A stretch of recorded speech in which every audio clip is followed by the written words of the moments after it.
This is Dan Bolen, and I'm the host of the podcast, The Courage to Be Courageous, where people come from all over the world to talk about their fear and how they've used courage to get through their fear.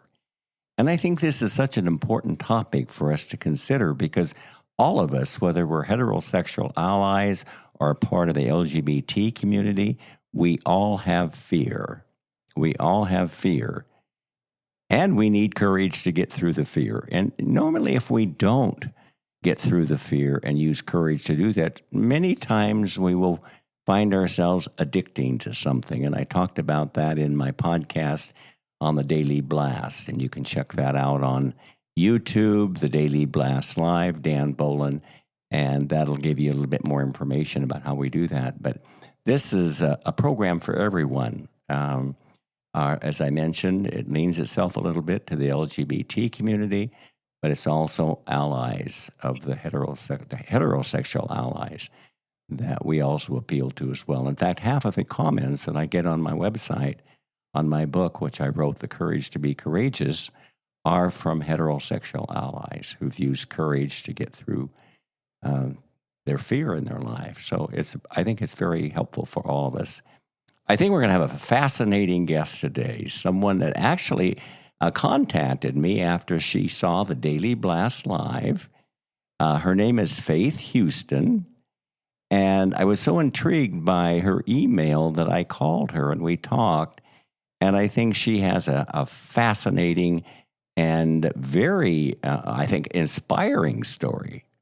I'm going to start off by saying Faythe was a 70-year-old virgin. How in the hell did that happen? and Faythe is going to tell us about that. And I think that's a good way to start the podcast. But before we do, Faythe, welcome to my podcast. It's a pleasure having you. Well, thank you so much, Dan. And I really appreciate this opportunity. And I enjoyed seeing your interview on Daily Blast Live. And your book is arriving today, by the way. Oh, well, thank you. So I look forward to reading it. Yeah. Yes. Yeah. So well, thank you. Thank you. That's very kind. Now let's talk a little bit. I want to talk a little bit about the Hero Journey with Faythe. This is, I thought, a very interesting concept she talked about. But let's talk about her education, her family upbringing, why she was not able to consider or have sex before she was 70. So, Faythe, tell us a little bit about that and how that all transpired. Well, how many hours do you have? So I was raised in a very conservative family, church, and society. My education is I have a master's in counseling and I have a master's in spiritual direction. The dictates of the church were that it was a very conservative church, that you don't have sex or intimacy until you're married. So those who never get married, which I never did, are kind of out of luck if you want to follow that.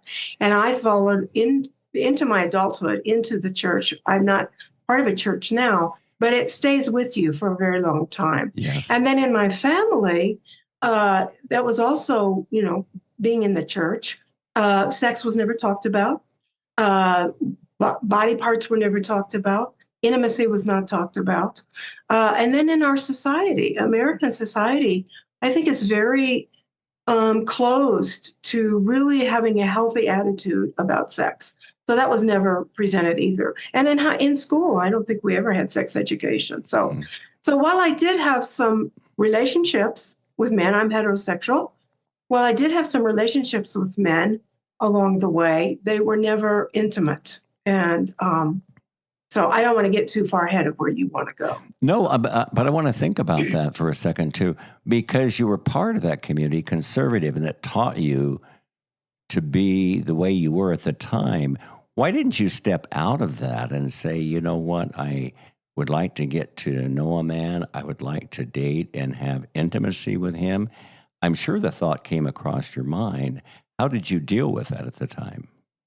Yeah, so as I said, I did have some relationships. I had the whole second year of college, I dated a guy there at college. But because it was a Christian college, you had to limit your intimacy. And that just wasn't going to happen. So that was the overriding dictate there. Later on, I think part of it too was, and I don't want to go too far into the family history, but there were some things there that maybe I didn't have role models that would have shown me how to interact with a man. One of the things growing up, we weren't allowed to dance. Well, as a child in gym class, I don't know now, but you learned there was square dancing, but we weren't allowed to do that. Well, that, as I reflect back, is a social interaction with the opposite sex. And I didn't have that. So there were a lot of those kind of things that I just felt like guys aren't interested in me, or they're not going to be, if they are interested in me, they're not going to like my body. Of course, now, I wish I had the body I had 50 years ago. Don't we all? Great. Don't we all? Yeah. So there was a lot of just piling on of different things that said, maybe being in a relationship is not as safe as I would like. Mm-hmm. And I think all of that kind of puts you into a certain place, because of your conservative background, your parents not talking about sex or intimacy, a Christian college, but you had dated, as you mentioned, but there was no sexual intimacy. Correct. So we're going to talk a little bit more because, as I said, Faythe came out as a virgin at 70. She's now 72, and she's not a virgin. Would that be a correct statement? That's a very correct statement. Yes. Tell me how you came to this point, and it was kind of an epiphany for you, where you thought well. Tell us how that happened, because you finally decided that you wanted to have intimacy with a man. How did that occur? Yeah. So, just reference to the Hero Journey, I have used that paradigm in my life to look at, and you can look at the Hero Journey in any movie, of is overcoming something. But basically, there's 3 parts to the Hero Journey. There's a call to adventure. We all have that, whether we answer it or not. There's a call to adventure. If we answer that, then we're going on the journey. And then there's the return. So it makes a circle, a complete circle. There's a lot of pieces in that Hero Journey. I'm not going to go into all of them. You can look it up online. But so about 3 years ago, there was kind of a call to adventure, and it came out of nowhere. I think that it was my unconscious saying, it is time for you to look at your sexual life. We have our physical health, our mental health, our spiritual health, and our sexual health. But very few people talk about that. And I think it was my unconscious saying, now is the time. I thought, what? And so it kind of came out of nowhere. And for the next 6 months, it's just stayed with me, this energy. And I read and I watched videos, and I, anything I could read online, it just kind of understanding. And then one day, several months into this, I was reading an article. I don't remember what the article was about, but there was a link. There's always a link in an article to something else. There was a link to Surrogate Partner Therapy. Surrogate Partner Therapy, SPT. I thought, what the heck is that? I clicked on the link, I read about it, and I thought, no way would I ever do that. So that is kind of what, it wasn't like all of a sudden I decided I'm going to go have sex. Mm-hmm. And, I think a lot of people would say, well, why didn't you just go and get in a relationship? Easier said than done. Why didn't you, you could go to a bar and pick up some guy and have a night together. But I decided if this is going to be the first time I have sex, it is going to be with somebody who knows what they're doing. Mm-hmm. And we'll get into this, that I hired a professional. So you had a lot of fear when you read this article and thought, no way in hell am I going to do this. So that was fear. How did you get the courage to overcome that fear? Tell us about that, Faythe. As I look back on it, I think in the Hero Journey, when you start to answer the call to adventure, that energy grabs a hold of you. You don't have the energy has you, and it's just pulling you along, pulling you along. And I wanted to know more and more. And I am a seeker. I am a seeker. And when I want to know something, I will research it till I have the answer I want or the answers I want. So that's why I was reading all these articles and you know, I wanted pleasure in my life. And if I could just reference one of the first books I read was The Pleasure is All Yours by Dr. Rachel Allen, Allyn. The pleasure is all yours. And it's not just about sexual pleasure, it's pleasure in all parts of our life. And I thought, I'm turning 70. This is going to be the decade, not the year, but the decade of pleasure. I'm going to find pleasure. Wow. So are you saying pleasure with your body? Every aspect, every aspect that we can find pleasure. Pleasure was not a word that I heard much when I was growing up. Mm-hmm. In the church, I never heard a sermon on pleasure. Mm-hmm. No, pleasure is hedonistic, it's self-centered, it's, something that we really shouldn't be talking about. But I decided, no, it's a very good thing. It's a very good thing. Pleasure is our birthright. That's in pleasure. The pleasure is all yours. She said, pleasure is your birthright. Mm-hmm. Interesting. And I agree with that. So tell me about the steps that you took to get into surrogate partner therapy. Okay. So, it'd been about 6 months. I'd been in this kind of journey, and I really needed to talk to somebody. But I'd done a lot of therapy over the decades. I wasn't in therapy at the time, but I read this article. I thought, what the heck is this? No one would ever do this. So surrogate partner therapy, let me just explain it didactically. It's a client, that would be me. It's a sex therapist, and it's a surrogate partner. And it's a therapeutic relationship. Everyone's talking to everyone. And so typically, a client is seeing a sex therapist. And in that process, the sex therapist might say, seeing a surrogate might be really helpful for you. And if the client agrees, then the surrogate is pulled in. I went the back door. I found the surrogate first, and then I had to find the therapist. But surrogate partner therapy is for people who, many reasons. One, like myself, have little or no sexual experience, have had sexual trauma or sexual abuse or emotional abuse, physical abuse, who have body image problems, who don't accept their body, who have pain with sex or some kind of dysfunction, are not orgasmic. I mean, the list goes on and on that this could be helpful for. So, of course, my eyeballs fixed on little or no sex. So I thought, okay, well, I still wasn't ready to do it, but I was also looking a lot at Tantra energy. And I thought, I want to find a Tantra massage therapist. So I started asking around. I was going to physical therapists at the time. And she said, well, I know of somebody who's in Tantra. Anyway, I got the name of this person. And it turned out that this person was the surrogate.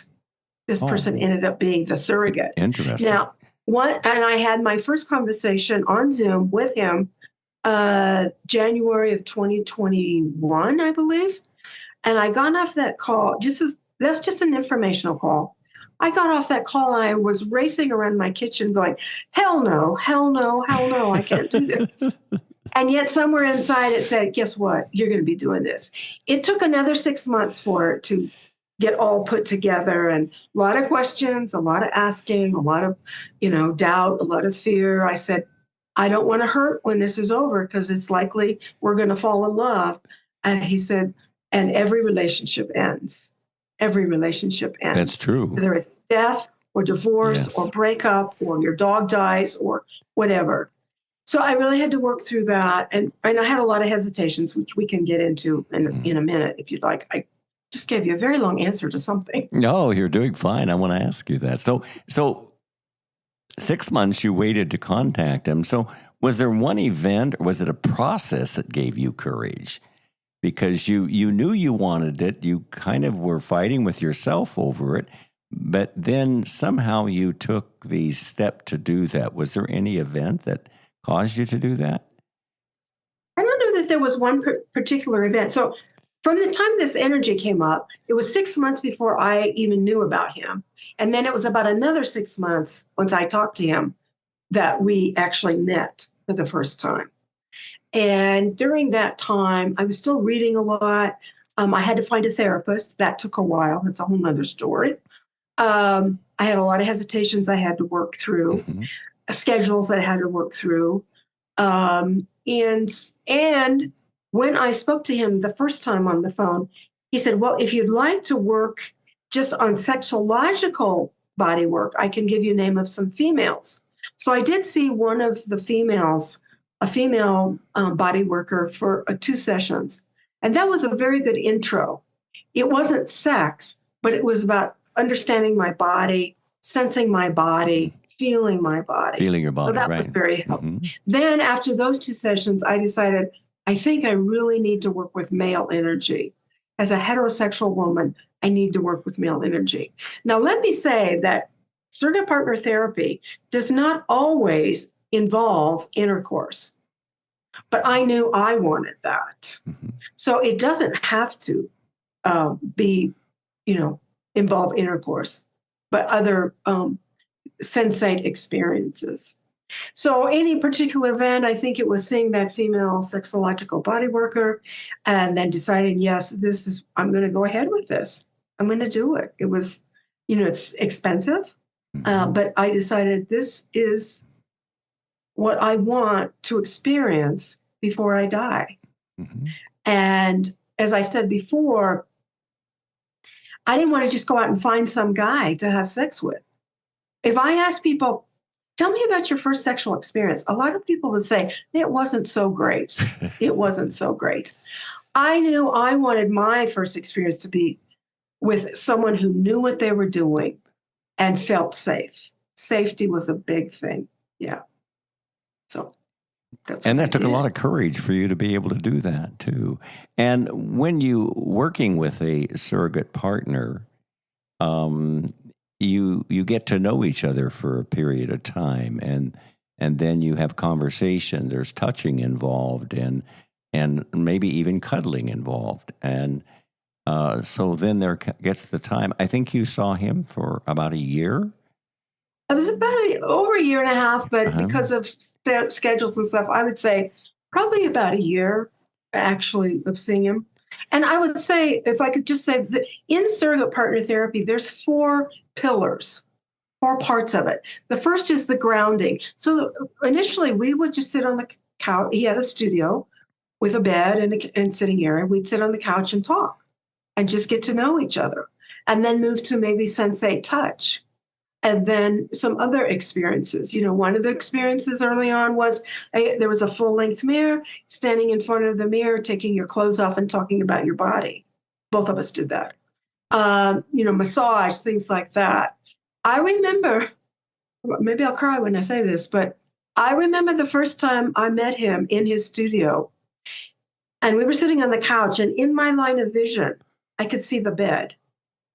And I thought to myself, I can see the Holy Grail. Oh, wow. I can see the Emerald City, and it is mine. I deserve this. I deserve it. And I was scared to death. But that's part of the hero journey, is saying, I can go forward with this, even though I'm scared to death. So it was a long process. And I think what you did is you confronted the fear. I'm scared to death, which is fear, but I have the courage. I'm going to do it anyway. And the courage was stronger than the fear too. So how was that experience there? Because I know you get attached to somebody because you get to know them emotionally, obviously, probably somewhat spiritually, physically, obviously. So talk us about conscious uncoupling, because that was a part of the process that he told you about before you started. Give us some information on that, Faythe. Yeah. So, and to finish those 4 pillars, there's the grounding. The second is arousal and nudity and genital touch. The third is intercourse. And the fourth is closure or conscious uncoupling. So I knew from the very beginning it was going to end. Okay. And the ending comes when all parties feel like the client has learned what they want to learn. And so then I still see the therapist, but I don't see the surrogate at this point. It just ended in January. Well, 3 months ago. Yeah, 3 months ago, I guess. But before I get to that part, the conscious uncoupling, I would just like to share what my hesitations were in doing this. And one of them was, am I going to be enough? Is my body going to be enough? It's, too bad it's not 50 years ago when I was more flexible and whatever. Will I be disappointed in my body? What if my body does not respond? And if I could interject here, a book, I have it right here. It's called Come As You Are by Emily Nagoski. And it's a great book for body image. And I found a lot of help in that. Other hesitations, what if my friends and family find out? And there's very few that know, even to today, what I did for the last 2 years. So there was that fear. There was, why am I doing this at this age? Why do I need to do this at this age? No big deal. And I realized you're never too old. It's never too late to do anything. And of course, I didn't want to hurt when it was over. Right when I started working with this surrogate, the movie Good Luck to You, Leo Grand came out with Emma Thompson, who was an older woman seeking pleasure. Anyone who hasn't seen it, I highly recommend it. I saw it. It was a fantastic movie. Yes. Great movie. Good Luck to You, Leo Grand. Now, this was filmed in England. That's not the program I did, but her whole goal was to experience pleasure in her body that she had not, even though she had been married for many, many years until her husband died. So I also had some goals that I wrote down before I started this surrogate partner therapy. And the first thing you do is the 3 people meet in the therapist's office. So that's the first time I met him in person. So it's the sex therapist, myself, and the surrogate. And I had already written out my goals. And one of those goals was, I wanted to move past the church and societal dictates and family dictates. I really wanted to move past that, which I had a lot. Oh yeah, you were hung up on those for a long time. Yeah, but I wanted to really get past that. I wanted to have sexual experiences and learn the basics of lovemaking. And I made my bucket list, and we went through everything on my bucket list when I was with the surrogate. And most importantly, I wanted to learn what my body was capable of erotically, because I didn't know. I really didn't know. And so that was a big part of it. I wanted to move some stagnant energy and healing at a cellular level, which it has been. Yeah. So tell us about that, Faythe. How has it been healing at a level? You said it's been healing for you. Talk about the healing, because I think that's a very important concept to keep in mind. It's healing. Yes. How was it healing for you? Well, first of all, you create a very safe. Well, first of all, I showed up. That was healing. I showed up. Okay, I could have said, "Oh, hell no, I'm not doing this," but I showed up, and then he created a very safe space over time. A very safe space, so I could trust. So that was healing. That I could be vulnerable, and I vowed from the very beginning that I would be as vulnerable as possible through this process. So being vulnerable. I think healing is about what I learned through this. One is I am worthy. I deserve pleasure. Pleasure is my birthright. I am enough. As Emily Nagoski says, I am enough. Healing my body image and say, this is enough. And I think, I'll probably cry when I say this. One of the biggest healings, I think, is coming to a place in those sessions, and maybe other people have experienced this, of learning I discovered all different parts of myself, but I also discovered myself. That place inside, you feel the tears, that place inside that is so unencumbered, that is so free, that is so not worried about anything, that it's just such a joy to be in that space. So that was incredibly healing for me. So part of it was letting go, wasn't it? You had to let go of some things. Absolutely. Yeah. Absolutely. You have to let go of those fears and will I be enough and will I do it right? And it didn't matter.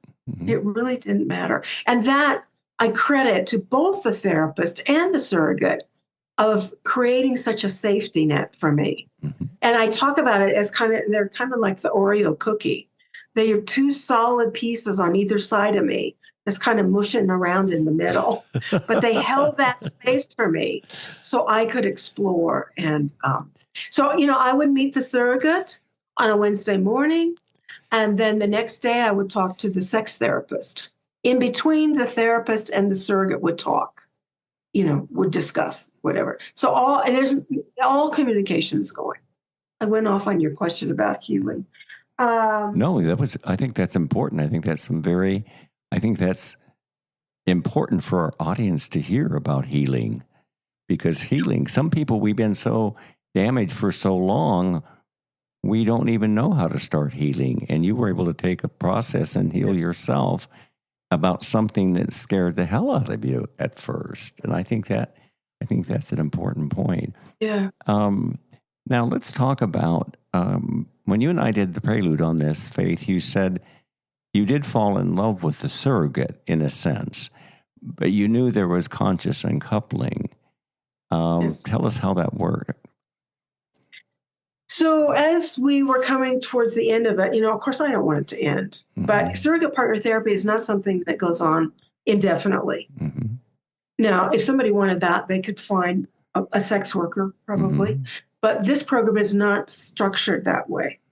It's to replicate a relationship that you would find out in the world with the emotional piece of it, the physical piece of it.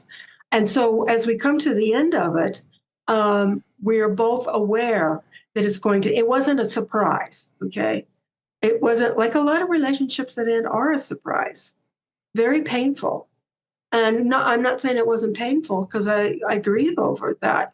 Now, when I say I fell in love, I've talked about whether I fell in love with him or I fell in love with the experience.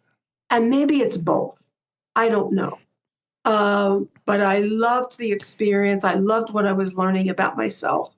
I loved talking about it with the therapist. And so when it came to the end, I said, I want to do a ceremony. I actually did two ceremonies. One was kind of in the middle when I knew the time was coming, the session was coming when I would no longer be a virgin. I did a ceremony and I read a poem, which at the end of today, I'd like to read that poem. And then at the end, in the uncoupling, conscious uncoupling, I didn't read a poem, but I did talk about that ending is not about closure. It's about completion. So we think ending just, we close it up and it's all done. No, it's just this part of it is completed and that there's more to come. There's more experiences. Yeah.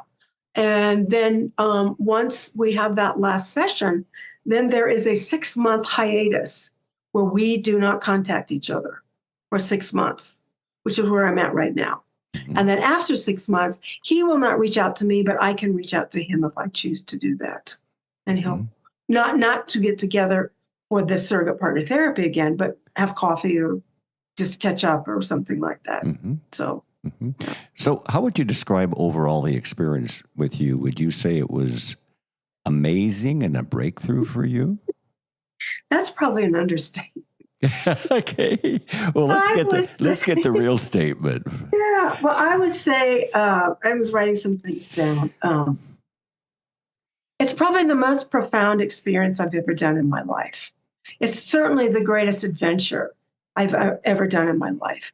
And I'm still learning things about myself. Well, why was it profound? What were the things that made it profound for you?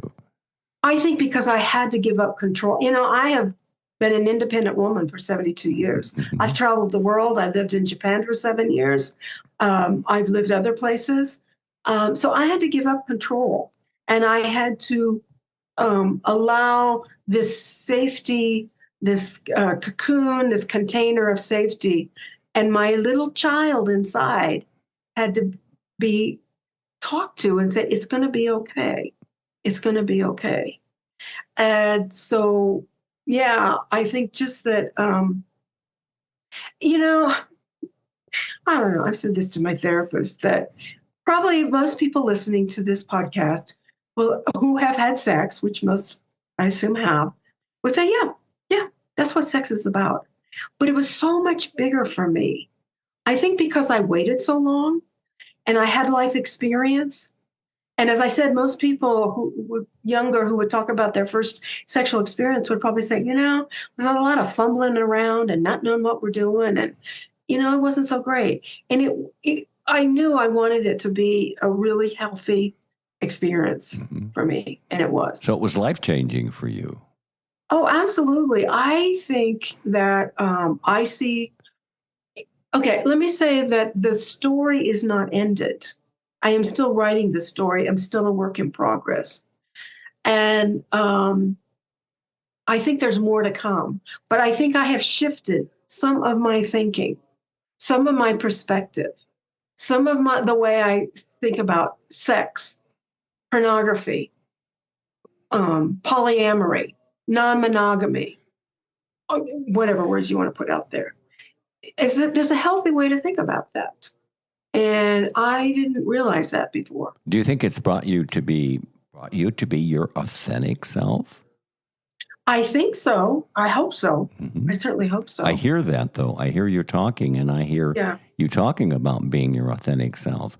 Now, I think one thing that's interesting, and when Faythe and I were talking, this is not just for females. In fact, many males are involved in surrogate partner therapy. Yeah. And she also meant something that I thought was so great and enlightening, even people that's going through transformation or I guess you would say, a boy becoming a girl or a girl becoming a boy that they're going to be taking on a different role. This can be helpful for them and help transform them. Explain a little bit about that, Faythe, what you meant by that. Well, as you can imagine, someone who is transitioning or who has transitioned from a boy to a girl to a boy, I can't even imagine the sexual questions and identity and turmoil that's going on.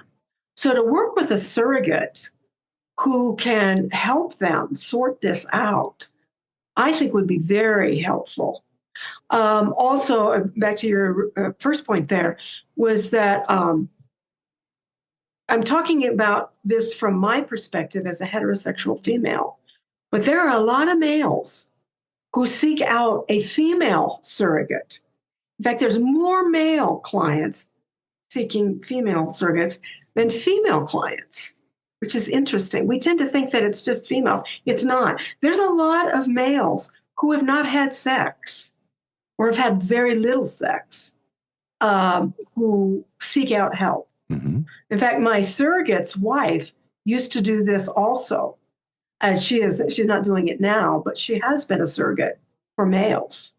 So it's not just gender related. But then again, for those who are transitioning, it can be so helpful because there's so much trauma with that. Trauma. Yes. And oh my gosh, I can't imagine. Yeah, they're very traumatized, even in so many different ways as well. And I thought that was, an important point to bring out. Now, there's going to be different listeners to my podcast. You're going to have women and men that are married to their wives or their husbands. You're going to have some that are gay, part of the LGBT community. They may be thinking, maybe they're married and they're thinking, I don't love my body. I don't appreciate who I am. The man may feel the same way. Maybe my wife and I haven't had intimacy for 5 or 6 years. Could be a health issue, but in many cases they've grown apart. And they grow apart, but the sexual intimacy needs are still there. And so you're going to have a lot of listeners from different aspects of those things I just talked about. You're going to have gay men listen to this, and maybe they're not happy with their body or not getting fulfilled by their partner. There are going to be a lot of people listening to that. So one of the things I want to talk about, but I want to hear your poem first, and then I want to ask Faythe what her story and her journey, how her story or journey could help the different listeners on my program. But let's read your poem first. Okay, and this I found in a book. It's a poem by John O'Donohue. John O'Donohue was an Irish poet. He died maybe 20 years ago. You can find it online. It's called For a New Beginning. For a New Beginning by John O'Donohue. And it also comes out of this book called To Bless the Space Between Us. There's a lot of poems in here, and one of them is that. It's the poem I'm going to read you. And I came across this shortly after I started working with the surrogate and thinking of the hero journey and thinking of, I'm not here to promote surrogate partner therapy. I am here to promote courage and bravery. Mm-hmm. I don't care where it is in your life. You have a call to adventure. You know you do. You hear it. And so I'm just encouraging you to reach out, step forward, and be brave and courageous. So I'm not saying you do surrogate partner therapy, but I'll get back to that in a second. So this poem, For a New Beginning, I think speaks to that, if I could just read it to you. For a new beginning. And I hope I can get through this without crying. I don't know. Crying is okay too, Faythe. Okay. Okay, for a new beginning. In out-of-the-way places of the heart, where your thoughts never think to wander, this beginning has been quietly forming, waiting until you were ready to emerge. For a long time, it has watched your desire, feeling the emptiness growing inside you, noticing how you willed yourself on, still unable to leave what you had outgrown. It watched you play with the seduction of safety and the gray promises that sameness whispered, heard the waves of turmoil rise and relent, wondered, would you always live like this? Then the delight when your courage kindled, and out you stepped onto new ground, your eyes young again with energy and dream, a path of plenitude opening before you. Though your destination is not yet clear, you can trust the promise of this opening. Unfurl yourself into the grace of beginning that is at one with your life's desire. Awaken your spirit to adventure. Hold nothing back. Learn to find ease in risk. Soon you will be home in a new rhythm, for your soul senses the world that awaits you. Wow, that is beautiful. And that ties in so well with your story, Faythe. I think it ties in with many of our stories that we have. And it certainly ties in with my podcast on leaving fear and getting through courage. What's that? It's your story, too. Absolutely. And I had to use, but I think there's so many things I relate to Faythe with of having fears and apprehensions and worrying about this and worrying about that. And fear is a part of everybody's life, but courage, I believe, is stronger. It just takes us a little longer sometimes to get there. But once we use courage, we always end up being more authentic and more real to ourselves and more real to others, because I think that's a really powerful point there, and I thank you for sharing that as well. So to wrap up our podcast here, Faythe, I want you to tell us, because you're going to have a different variety of listeners on this, what you would like your story to penetrate or to influence people, because you've had a hero's journey.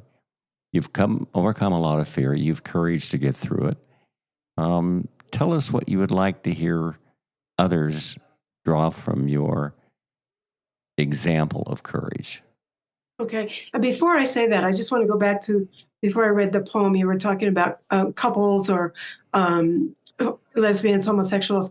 If someone is listening to this and wants to find a way to have more intimacy, I would say find yourself a really good sex therapist, someone you trust, and also someone who understands. A lot of sex therapists haven't done their own work. Let me just say that. So someone who's done their own work around this. And then you might also try to find a sexological body worker. That's not the surrogate partner that I did, but a sexological body worker. You can look that up online and just help you get in touch with your body. And you might go as a couple, you might go separately, you can go by yourself, whatever. Anyway, I just wanted to put that in there. Yes, okay. So in terms of what I would really like people to take away from this is that I would ask you to think of a time that you have been brave in your life. And what did that feel like? When you have been brave in your life and stepped out, what did it feel like? And then ask yourself, where do I need to be brave in my life now? And how can I do that? How can I step out in bravery and courage and answer the call to adventure? Because I can guarantee you have one. You just have to listen to it. It's there. And it might be really tiny and very soft, but something is pulling your soul. And it's all about transformation. The hero journey is about transformation. We are transforming ourselves into a higher consciousness. Mm-hmm. We're learning something about our unconscious and becoming a different person. And that's kind of how it happens. So it's not about surrogate partner therapy. That's just the way I did it this time. But it's about overcoming the fear. And if you really step out, the energy is going to grab you and pull you along. You really don't have to worry about that, I don't think. And also to learn to love your body and to know that you are enough. You are enough. Whatever age, whatever size, whatever gender, your body is enough. Yeah. And you are enough. Each person should say, I am enough. When I look in the mirror every morning, I say, Dan, you're a beautiful man. And as you said, I am enough. Yeah. This has been... Go ahead.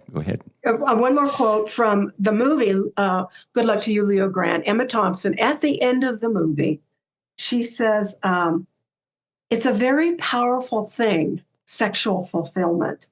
It makes you feel invincible. I have felt more alive and more powerful in the last month than I can ever remember. Pleasure is a wonderful thing, something we should all have. So go find some ways to incorporate pleasure in your life. Excellent. Very well put, Faythe. It's been so powerful to have you on my podcast. And thank you for reaching out to me and sharing your story. And I want to give an email address that Faythe said I could use if anyone would like to contact her through email. That may have some questions or may have some thoughts they would like to share with Faythe. Let me give the email to you, and I'll also put it in my bio when I do a write-up for this podcast that'll be coming out in the near future. It's called My Heroine, MyHeroine, My Heroine Journey, JOURNEY @gmail.com. My Heroine Journey @gmail.com. And I'm sure Faythe would really like to hear from individuals who have listened to this podcast. And as I mentioned earlier in my podcast, before it goes out to 30 media networks throughout the different parts of the world. I've heard people from Australia. I've heard people from London that has listened to my podcast as well. So it's such a pleasure listening to you, Faythe. I am so encouraged by your story. I'm so encouraged by your bravery, and I'm so encouraged by the courage that you show to be your authentic self today. And I want you to have a beautiful life, and I think you've already started to have a beautiful life because you've experienced things in your life now recently that you hadn't before, and you are a valuable human being, and I love this podcast with you. Thank you, Faythe, for being on my podcast with me. Well, thank you very much for the opportunity. And as I said to you before we started, this is my coming out party. Yes. So thank you for the coming out party. Yes. We all have one. It just comes out in different levels and different ways, doesn't it? Yeah. Thank you. Thank you, Faythe. It's been a great experience. Thank you. You take care now. Bye-bye.